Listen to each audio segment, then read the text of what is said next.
In the 1st century of the Common Era, a Roman merchant wrote a guidebook for traders sailing to the Indian Ocean. He described the ports, the goods, the rulers they would meet. And he mentioned a kingdom in East Africa that controlled the ivory trade. A kingdom so powerful, so wealthy, that it rivaled Rome itself. The kingdom was called Axum. And most people have never heard of it, but here's what makes Axum extraordinary. This African kingdom didn't just trade with Rome. It minted its own gold coins with its own inscriptions. It built massive stone obelisks, some over 100 feet tall. It was one of the first Christian kingdoms in the world, converting before most of Europe. And it's mentioned in religious texts as one of the great powers of the ancient world. At its height, Axum controlled trade routes spanning from the African interior to Arabia, from the Mediterranean to India. Arab historians called it one of the 4 great kingdoms of the world, alongside Rome, Persia, and China. And yet, if you ask most people about ancient African civilizations, they won't mention Axum. This empire has been forgotten, erased from the history most of us learn. Until now. Sit back and relax. Let me take you back to ancient Africa. To the highlands of Ethiopia. To the Kingdom of Aksum, where Africans minted gold coins, built towering monuments, and created an empire that changed history. The Kingdom of Aksum rose in the highlands of what is now northern Ethiopia and Eritrea. This is a land of dramatic geography. High plateaus, deep valleys, mountains reaching over 10,000 feet. The climate is cooler than much of tropical Africa, with seasonal rains that made agriculture possible. Around the 1st century BC, a kingdom began to emerge in this region. We call it Axum, named after its capital city. The people were a mix of indigenous African populations and migrants from southern Arabia who had crossed the Red Sea centuries earlier. They spoke Goizi, an ancient Semitic language related to Hebrew and Arabic, but they were distinctly African, with their own culture, traditions, and identity. What made Axum's location special was access. To the west lay the African interior, source of ivory, gold, and other valuable trade goods. To the east lay the Red Sea, gateway to Arabia, Egypt, and the Mediterranean world. Axum sat right in the middle, perfectly positioned to control trade between Africa and the wider world. The port city of Adulis, on the Red Sea coast, became Axum's window to international commerce. Merchants from Rome, Persia, Arabia, and India came to Adulis. They brought cloth, glassware, wine, and tools. They sought ivory, gold, enslaved people, incense, myrrh, and exotic animals. Axum's rulers understood that controlling this trade meant wealth and power. They organized caravans to bring goods from the interior to the coast. They built infrastructure, roads, and way stations. They created a stable political environment where merchants could operate safely. And they taxed everything that moved through their territory. By the 1st century CE, Axum was wealthy enough to mint its own coins. This might not sound impressive, but in the ancient world, only the most powerful kingdoms could mint currency. You needed gold and silver. You needed skilled craftsmen who could create the dies and strike the coins. You needed enough political stability and economic activity that people would actually use your currency. Axum's coins are remarkable. They are made of gold, silver, and bronze. They feature the king's image on one side, wearing a crown and holding symbols of power. The inscriptions are in Goizi, later in Greek, giving the king's name and titles. Some coins have Christian crosses, making them among the first Christian coins in history. These weren't just money. They were propaganda. Every coin proclaimed Axum's power, spreading the king's image and message throughout the trade network. Finding Axumite coins in places like India and Yemen proves how far their influence reached. But Axum's power wasn't just economic. It was military. Around the 3rd century CE, Axum began expanding. They conquered territories in the Arabian Peninsula, crossing the Red Sea and establishing control over parts of what is now Yemen. They fought wars with the Kingdom of Kush to the north, eventually contributing to Kush's decline. They dominated the Red Sea trade routes, controlling both coasts. An inscription from King Ezana, one of Axum's greatest rulers, describes military campaigns in all directions. He conquered peoples to the north, south, east, and west. He brought them under Aksum's control, extracting tributes and spreading Aksum's influence. This was an African empire in the truest sense. Militarily powerful, economically sophisticated, politically organized. And it was about to do something that would change its identity forever. Around 330 CE, something remarkable happened. The king of Aksum, Ezana, converted to Christianity. And with him, the entire kingdom followed. According to tradition, two young Syrian Christians, Frumentius and Edesius, were shipwrecked on the Red Sea coast. They were brought to the Aksumite court, where their knowledge and skills impressed the king. Frumentius became an advisor and tutor to the young prince who would become King Ezana. As Ezana grew up under Frumentius's influence, he learned about Christianity. And when he became king, he made a decision that would define Aksum's legacy. He converted and declared Christianity the state religion. This is huge. The year was around 330 CE. Rome wouldn't officially adopt Christianity until later in the 4th century. Most of Europe was still pagan. But here, in the highlands of Africa, an African king was embracing Christianity and making it official. Frumentius traveled to Alexandria, Egypt, where he was ordained as a bishop by Athanasius, the Patriarch of Alexandria. He returned to Aksum as its first bishop, establishing the Ethiopian Orthodox Church that continues to this day. Aksum's Christianity developed its own distinct character. It retained elements of local traditions. The Ethiopian Orthodox Church has practices found nowhere else in Christianity. Saturday and Sunday are both Sabbath. They maintain kosher-like dietary laws. They revere the Ark of the Covenant, which according to Ethiopian tradition was brought to Aksum from Jerusalem and still resides there.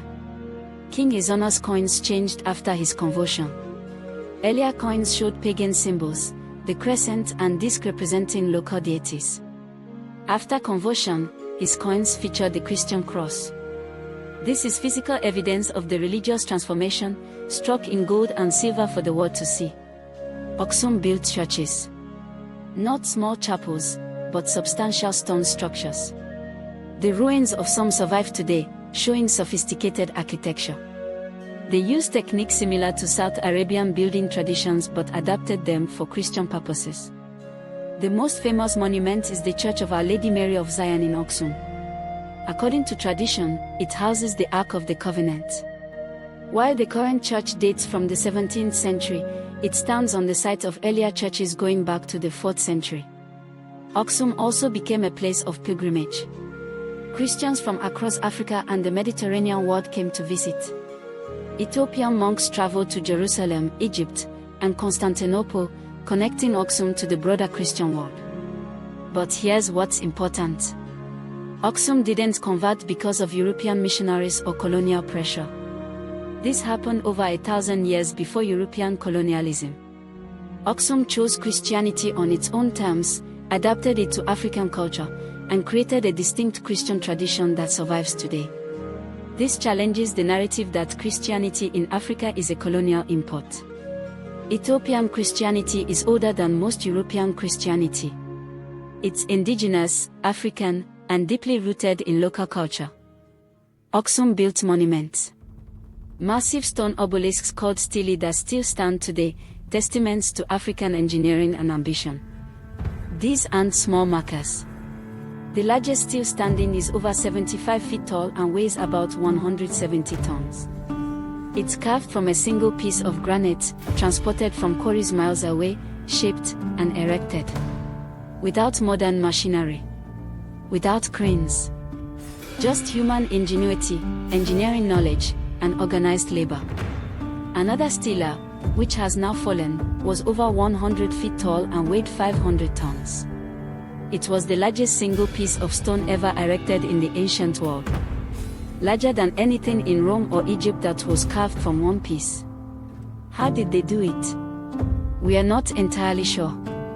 The stones were quarried, probably using wedges driven into natural cracks to split the granite. They were roughly shaped at the quarry, then transported to Axum. This meant moving hundreds of tons over miles of highland terrain. Once at the site, they had to be erected. This required ramps, levers, ropes, and probably hundreds of workers coordinating their efforts. The base had to be precisely positioned. The obelisk had to be raised carefully to avoid breaking. It's a feat of engineering that rivals anything built in the ancient world. But these obelisks weren't just showing off. They were grave markers. Beneath and around them are tombs where Aksum's elite were buried. Some tombs are simple. Others are elaborate underground chambers built with stone blocks, containing multiple rooms and chambers. Archaeologists have excavated some tombs, finding gold jewelry, coins, pottery, glass vessels from distant lands, and iron tools. The grave goods show Aksum's wealth and international connections. The obelisks themselves are carved with decorations. They have false doors, false windows, and architectural details that make them look like multi-story buildings carved from stone. Some interpretations suggest they represent palaces or important structures transformed into stone monuments for eternity. What's remarkable is that this stoneworking tradition continues in Ethiopia. The rock-hewn churches of Lalibela, carved from solid rock in the 12th and 13th centuries, show the continuation of skills and ambition that began in Aksum. These monuments prove several things. First, Aksum had surplus wealth. Building this required resources, feeding workers, organizing labor. Second, Aksum had engineering knowledge. Moving and erecting these stones required understanding of physics, geometry, and logistics. Third, Axum had centralized power. Only a strong state could coordinate such projects. Today, these stelae still stand in Axum. Some have fallen due to earthquakes or time. One was taken by Italian forces during their colonial occupation in the 1930s and returned to Ethiopia in 2005. But many remain, silent witnesses to African achievement, challenging anyone who claims Africans didn't build monumental architecture. Like all empires, Axum eventually declined. By the 7th century, changes were happening that would undermine Aksum's power. The rise of Islam transformed the political and economic landscape. As Arab Muslim forces expanded across the Middle East and North Africa, they took control of key trade routes. The Red Sea trade, which had been Aksum's lifeline, shifted. Arab merchants dominated these routes, and Axum found itself increasingly isolated. Axum had maintained good relations with early Muslims. When Prophet Muhammad's followers faced persecution in Mecca, some fled to Axum, where the Christian king granted them refuge. This connection is remembered in Islamic tradition as a positive relationship between early Muslims and Christian Axum. But as Islamic states grew powerful, they controlled the coast and trade routes. Axum's port of Adulis declined. The international commerce that had made Axum wealthy dried up. The kingdom turned inward, focusing on the highlands rather than maritime trade. Environmental factors may have contributed. Deforestation, soil erosion, and possible climate change could have reduced agricultural productivity. Axum's population may have declined, weakening the economic base. Political fragmentation also played a role. As the central government weakened, provincial leaders became more independent. The unity that had made Axum strong fractured. By the 10th century, Axum as a major power was finished. The capital shifted southward to more defensible highland locations. The kingdom transformed into what would become medieval Ethiopia, a Christian kingdom surviving in the African highlands, often isolated from the wider Christian world but maintaining its faith and traditions. But Axum's legacy endured. The Ethiopian Orthodox Church, established during Axum's Golden Age, continues today. Ethiopia remained Christian through centuries when surrounding regions converted to Islam. This made Ethiopia unique, an African Christian nation maintaining independence and identity. The tradition of stone carving continued. The rock-hewn churches of Lalibela, carved in the 12th century, show the continuation of Axum's architectural ambitions. These churches, carved entirely from solid rock, are UNESCO World Heritage Sites and pilgrimage destinations. Ethiopian identity is deeply rooted in Axum. The claim to possess the Ark of the Covenant, the ancient traditions, the unique Christianity, all trace back to Aksum's golden age. Modern Ethiopia sees itself as heir to this ancient kingdom. And for the wider world, Aksum proves something crucial. Africa had empires. Africa minted currency. Africa engaged in international trade. Africa built monuments. Africa converted to Christianity on its own terms. Africa was never primitive or isolated. Aksum challenges every stereotype about Africa. It was contemporary with Rome, traded with India, controlled territories in Arabia, and created monuments that still inspire awe. This wasn't a simple society. This was a sophisticated civilization that belonged to the ancient world's top tier. So this is the story of the Kingdom of Aksum, an African empire that minted gold coins with its own inscriptions, that built stone obelisks over 100 feet tall, that controlled trade routes spanning continents, that became Christian in the 4th century and maintained that faith for over 16 centuries. Aksum proves that Africa was never isolated from world history. It was integrated into ancient trade networks. African merchants sailed to India. Arab writers considered Aksum one of the 4 great kingdoms. Roman merchants came to Aksum's port seeking ivory and gold. The obelisks still stand in Aksum today. You can visit them. You can touch the stone carved and erected 1700 years ago by African engineers. You can see the coins minted by African kings, bearing their images and proclamations. You can visit churches that trace their foundation to the 4th century. This isn't lost history requiring speculation. The evidence stands in stone and metal, undeniable and magnificent. When someone claims Africa had no civilizations before colonization, tell them about Aksum. Tell them about gold coins minted in the 1st century. Tell them about obelisks weighing 500 tons. Tell them about the African kingdom that sheltered early Muslims and created a Christian tradition older than most of Europe's. Tell them Africa has always been part of human civilization. Always building. Always creating. Always achieving. The Kingdom of Aksum stands as proof. Africa's history is vast, rich, and worthy of celebration. If you want to learn more about ancient African civilizations, subscribe. Every week, we explore another forgotten empire, another erased achievement, another truth that history tried to bury. The past is calling, and Africa's story is just beginning.